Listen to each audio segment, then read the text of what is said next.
काल के बारे में।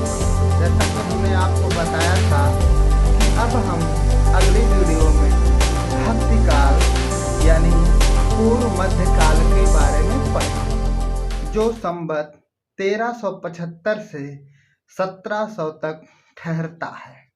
सबसे पहले हम जानेंगे कि भक्ति क्या है।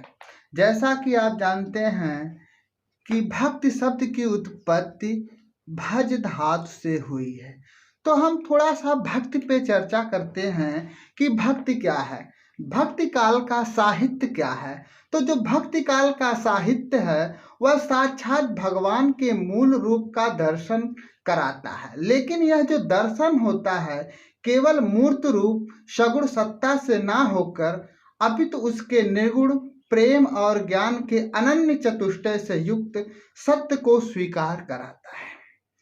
इस भक्ति काल में राम कृष्ण साहित्य के साथ प्रेम ज्ञान का जो साहित्यिक धारा प्रवाहित होती है वह भक्ति काल के साहित्य को हिंदी साहित्य का सिरमौर साबित कराता है।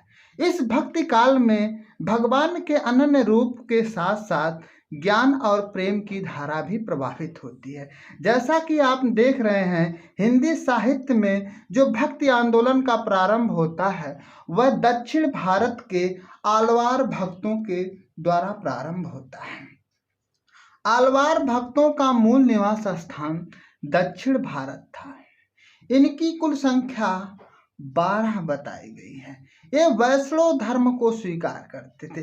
वैष्णव धर्म यानी जिसमें भगवान विष्णु के अनन्य रूपों के बारे में चर्चा की गई है और उन्हीं वैष्णव धर्म में भगवान के रूप को मूर्त रूप में स्वीकार कर उनकी सत्ता को स्वीकार कर उनकी पूजा की जाती है।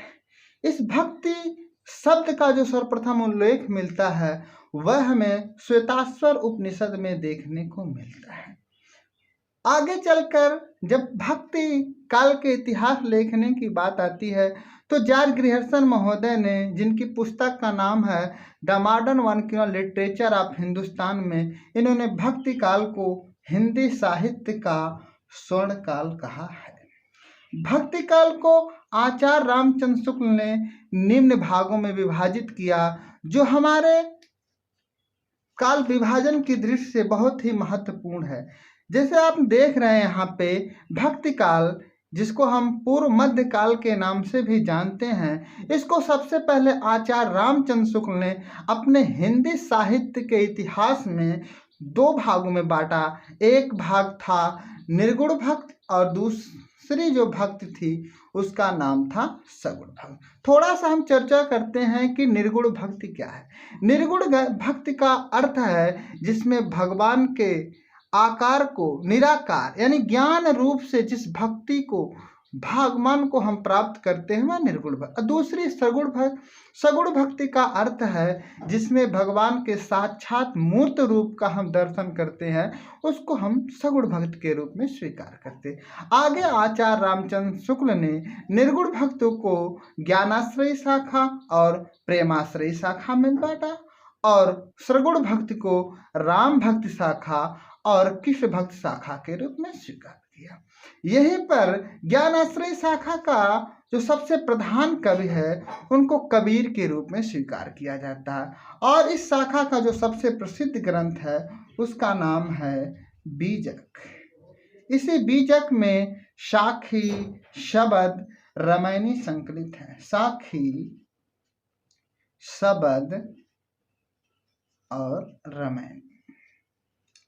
और दूसरे जो है हमारी प्रेम आश्रय शाखा के प्रधान कवि जायसी। इनका पूरा नाम मलिक मोहम्मद जायसी है और इनका सबसे प्रसिद्ध जो ग्रंथ है उसका नाम है पद्मावत।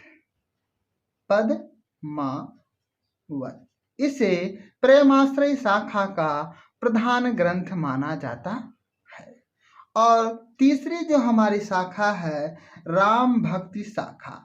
राम भक्ति शाखा के प्रधान कवि तुलसीदास हैं और तुलसीदास का जो सबसे प्रसिद्ध ग्रंथ है उसका नाम है रामचरितमानस। और रामचरितमानस को राम भक्ति शाखा का सबसे प्रसिद्ध ग्रंथ माना जाता है। और जो चौथी शाखा बांटी गई आचार्य रामचंद्र शुक्ल के द्वारा, उस शाखा का नाम है कृष्ण भक्ति शाखा। और कृष्ण भक्ति शाखा का प्रधान कवि सूरदास को माना जाता है। और इनका जो सबसे फेमस ग्रंथ है उसका नाम है सूर सागर। सूर सागर, सूर सागर को कृष्ण भक्त शाखा का सबसे प्रसिद्ध ग्रंथ माना जाता है। अब यहाँ पे बात आती है कि जो ज्ञानश्रेय शाखा है या प्रेमाश्रय शाखा है या राम भक्त शाखा है या कृष्ण भक्त शाखा है, इसको क्यों इतने भागों में डिवाइड किया गया। तो सबसे पहले हम बात करते हैं ज्ञानश्रेय शाखा पर। जैसा कि हम आपको बता चुके हैं कि ज्ञानश्रेय शाखा के प्रधान कवि कबीर हैं, और ज्ञानश्रेय शाखा का एक अन्य नाम हमें संत काव्य भी मिलता है। संत का मतलब होता है जो सत्य को स्वीकार करे, लेकिन वह सत्य तर्क, ज्ञान, बुद्धि और विवेक पर सत्य हो। ऐसे प्रधान कवि कबीर दास आते हैं जो ज्ञानश्रेय शाखा की मूल धारा स्वीकृत होते हैं। इनके गुरु जो होते हैं रामानंद, जिससे दीक्षित होते हैं और उसी को लेकर ये शाखा आगे बढ़ते हैं।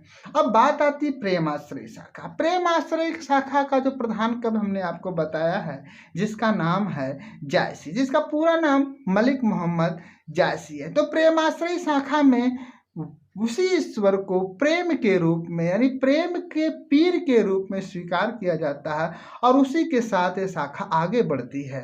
और राम भक्त शाखा में राम को साक्षात भगवान के रूप में स्वीकार करके उसकी पराकाष्ठा को स्वीकार किया जाता है और उसको मूर्त के रूप में पूजा की जाती है। और इसमें सबसे अग्रणी कवि जो तुलसीदास थे, जिसके बारे में हमें आगे पढ़ेंगे। और कृष्ण भक्त शाखा में कृष्ण को अपने आराध्य यानी देव के रूप में स्वीकार किया जाता है।